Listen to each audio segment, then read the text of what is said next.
Hey guys, Coach McGuire here. We're going to continue our lesson on Unit 9 of AP US History. We're going to talk about the Bush and Clinton presidencies.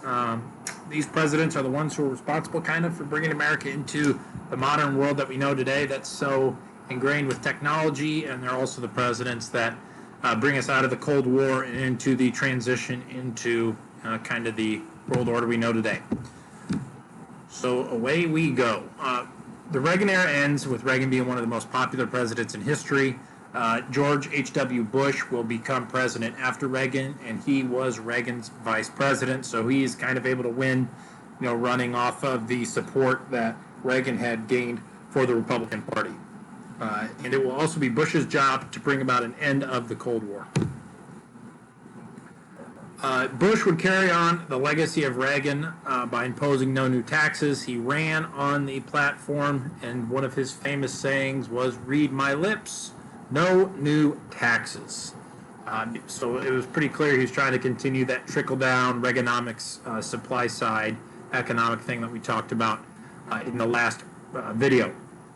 But even though communism was coming to an end in Russia, the world still saw with the Tiananmen Square demonstrations that the Chinese government was willing to squash anyone that pushed for a democratic movement in the country. So communism was definitely not dead in the world. It's kind of hard to see, but this is a very powerful picture. It's a Chinese protester standing in front of 4 tanks protesting the fact that China did not have a democratic government. But in Eastern Europe and in Russia, obviously, the communist governments start falling at the beginning of the 1990s. Their economies just were not able to remain stable because of the kind of lack of incentive and the high spending that was being done for the cause of allowing nuclear weapons and keeping pace with the United States. George Bush, H.W. Bush, is known for the START I and START II treaties, which limited the amount of nuclear weapons that both America and Russia could have. Both of them still, though, had ridiculous amounts of nuclear weapons, but this reduced the amount they could have. And, in fact, this helps the Russian economy because now they can focus on their people rather than just building missiles and rockets and whatnot. And then the Soviet era is going to end in 1991. The Warsaw Pact countries break up, all the satellite nations kind of become independent, and Russia will become its own country. The Bush White House was not without its issues. Early on in the presidency, Bush had to raise taxes because a lot of people were upset with the deficit that had become part of the country under the Reagan presidency. So he had to raise taxes to gain revenue from that. And this was a huge problem. If you're a president and you promise something and then you do exactly the opposite of that, that's obviously not going to go over well with the people. It also didn't help Bush that Congress was gridlocked and was getting nothing done. People were getting tired with Washington. People were frustrated and they wanted term limits. So obviously we know with the 22nd Amendment, the president can only serve 2 terms.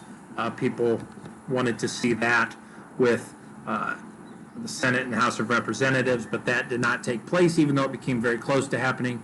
However, they do get the 27th Amendment passed, which said Congress cannot vote for their own pay raise. Any pay raise that is voted on by Congress will take effect in the next congressional session, but Bush's damage was done, and he would only be a 1-term president. He would not serve a second term because he would lose to this man, Bill Clinton, the charismatic governor from Arkansas. He would run on the platform of addressing education, creating jobs, and providing affordable health care. We kind of had a spoiler in this election for the Republican Party with Ross Perot running as kind of an anti-government, anti-establishment guy. He won 20% of the vote, which was the biggest independent vote biggest independent vote getter since Teddy Roosevelt ran as part of the Bull Moose Party in the early 1900s. So it's pretty impressive that Ross Perot got that amount of the popular vote. However, Clinton wins the Electoral College with relative ease. Successes for Clinton. Anyone who goes to get their driver's license when they're 18 knows that you can register to vote now at the DMV, and you can also register with your political party.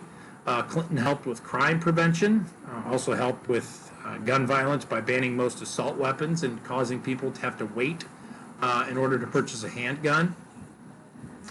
He's known for getting the federal government budget to a surplus But that's in big part to what's underlined here. Yes, some of the things Clinton did were good, but most of the success came from the fact that there was the biggest tech boom in the history of the world, and the American economy benefited greatly from the internet and the electronic gains of the time period. Clinton is probably most known, though, for his impeachment. He's only the second president to get impeached. He was not convicted by the Senate, but obviously a lot of bad things were thought of about Clinton because of his impeachment. He got in trouble for lying under oath about a relationship he had with Monica Lewinsky, so it wasn't because he had the inappropriate relationship. It was because he lied under oath about having the inappropriate relationship. Clinton is known because he was the first president to serve after the Cold War ended.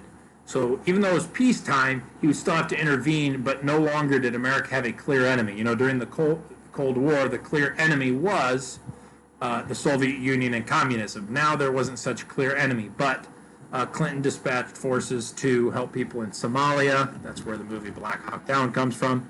Haiti, Northern Ireland, and then there was a big event with genocide in the Balkans where a lot of people were trying to ethnically cleanse what had been Yugoslavia. Clinton and the United Nations, though, was able to step in and get the Dayton Agreement signed, which ended the issues in the Balkans and stopped the genocide that was taking place. Finally, to wrap this up, other important things that happened in the 90s, you know, in the final years of Bush's presidency, there's the Persian Gulf War.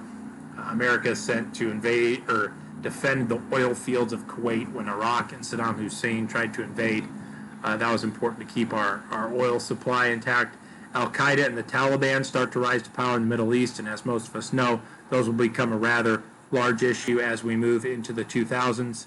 An interesting thing, if you notice with these next ones, is they focus on gay rights. The first is Don't Ask, Don't Tell under Clinton. Basically, he said you can't be gay in the military, but no one can ask if you're gay in the military. So basically, if you're gay and don't talk about it, you can be in the military. Pretty much a roundabout way to get around the issue, but that's one of the bigger things from his presidency. U.S. versus Windsor was an important Supreme Court case that extended federal rights of marriage to the gay population if the state laws allowed for it. And then finally, in a strike back, this law would eventually become unconstitutional, but the Defense of Marriage Act said that marriage was between one man and one woman. We also see what was called the G8, which is 8 of the big economies of the world come together. And as we talked about before both world wars, one of the main causes was the fact that the countries involved were in a rough economic patch. So those countries in the G8 wanted to ensure that the economies of the more impoverished countries of the world became healthy, so there would be less of a reason to want to fight a war and have conflict. So the World Trade Organization comes around in order to make sure that there are safe trade laws that are taking place in the world. And then the IMF comes around to make sure that countries who are impoverished have access to loans to make sure that they don't descend into chaos that is caused by a country not having money. If you have any questions, leave them in the comments below or send me an email. Thanks for listening, guys, and have a great day.